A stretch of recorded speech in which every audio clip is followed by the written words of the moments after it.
শুরুতেই সংবাদ শিরোনাম। ৩১ দফা বাস্তবায়ন, ১৮ কোটি মানুষের মুক্তির সনদ। নবীনগরে কর্মী সমাবেশে দলীয় মনোনয়ন প্রত্যাশী M A Mannan. Brahmanbaria news, সংবাদে সারাক্ষণ।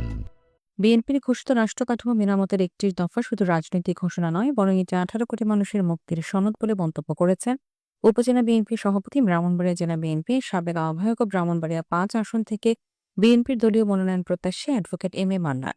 বৃহস্পতিবার বিকেলে নবীনগর উপজেলার রতনপুর হাই স্কুল মাঠে রতনপুর ইউনিয়ন বিএনপি ও অঙ্গ সংগঠনের আয়োজনে অনুষ্ঠিত কর্মী সমাবেশে প্রধান অতিথির বক্তব্যে তিনি এ মন্তব্য করেন।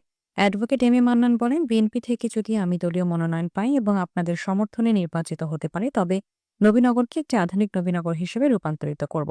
এখানে আধুনিক শিক্ষা ব্যবস্থা, উন্নত স্বাস্থ্য সেবা, নতুন শিল্পাঞ্চল গড়ে তোলা ও বেকার যুবকদের কর্মসংস্থানের সুযোগ সৃষ্টি করা হবে। নদী ভাঙন ও জলাবদ্ধতা রোধে কার্যকর পদক্ষেপ নেওয়া হবে। তিনি আরও যোগ করেন, নবীনগরের মানুষের সুখে দুঃখে তিনি সবসময় পাশে ছিলেন এবং ভবিষ্যতেও থাকবেন। পরিবর্তনের রাজনীতি প্রতিষ্ঠায় সবার দোয়া ও সহযোগিতা কামনা করেন তিনি। সভায় সভাপতিত্ব করেন রতনপুর ইউনিয়ন বিএনপির সভাপতি শরীফুল ইসলাম সাকলাইন মাস্টার এবং সঞ্চালনা করেন সাধারণ সম্পাদক মামুন সরকার। বিশেষ অতিথি হিসেবে উপস্থিত ছিলেন জেলা বিএনপির সদস্য মাসুদুল ইসলাম মাসুদ, উপজেলা বিএনপির সাংগঠনিক সম্পাদক আশরাফ হোসেন রাজু, দিলওয়ার হোসেন সোহেল, যুগ্ম সাধারণ সম্পাদক ড মহিউদ্দিন আহমেদ মহিন, সহ সাংগঠনিক সম্পাদক ড মোহাম্মদ ইদ্রিস, যুব বিষয়ক সম্পাদক জাবেদুল ইসলাম, সদস্য সৈয়দ শাহান, পৌর বিএনপির সহসভাপতি মোহাম্মদ দেলোয়ার, সাতমোলা ইউনিয়ন বিএনপির সভাপতি ভিপি কাউসার আলম, রতনপুর ইউনিয়ন বিএনপির সাংগঠনিক সম্পাদক ইব্রাহিম নাফিস মিঠু। কর্মী সমাবেশের সার্বিক সহযোগিতায় ছিলেন সৈয়দ জাকারিয়া খসরু, যুবদল নেতা পারভেজ খান, স্বেচ্ছাসেবক দল নেতা কাজী শপথ। আমার প্রিয় নেতা, বাংলাদেশ রাষ্ট্র কাঠামো গঠনের ৩১ দফা দিয়েছেন। সেই ৩১ দফা হচ্ছে এদেশের মানুষের মুক্তির সনদ, ১৮ কোটি মানুষের মুক্তির সনদ। সেই ৩১ দফা হচ্ছে এদেশের খেটে হওয়া মানুষের কল্যাণের কথা বলা হয়েছে।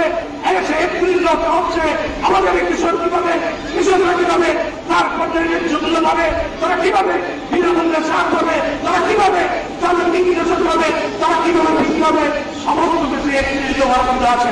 ৩১ দফাকে দিয়েছিলেন, ৩১ দফাকে পানি আপনারা ঘরে ঘরে পৌঁছে দিলেন, আমাদের মা বোনদের কাছে পৌঁছে দিলেন এবং একটি কথা আপনারা বলবেন, এদেশকে যদি আমরা বাঁচাতে চাই, এদেশকে যদি রাষ্ট্রপতি রাষ্ট্রের ষড়যন্ত্র থেকে রক্ষা করতে চাই, তবে দিন থেকে আগামীতে প্রকৃত হবে। সেই দিন থেকে প্রকৃতিতে রাষ্ট্র ক্ষমতায় অনুষ্ঠিত করা হবে। এই কথাগুলো আপনারা ঘরে ঘরে পৌঁছে দিলেন। আমি আপনাদেরকে আবারও বলতে চাই যে আপনারা এই ষড়যন্ত্রের মোকাবেলা করতে হবে।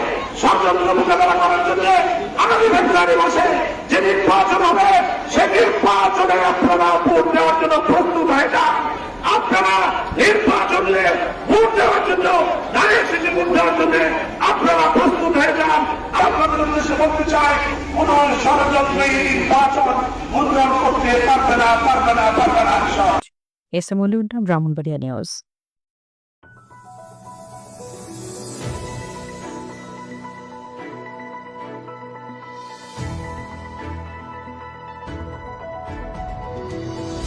ব্রাহ্মণবাড়িয়া নিউজ, সংবাদে সারাক্ষণ।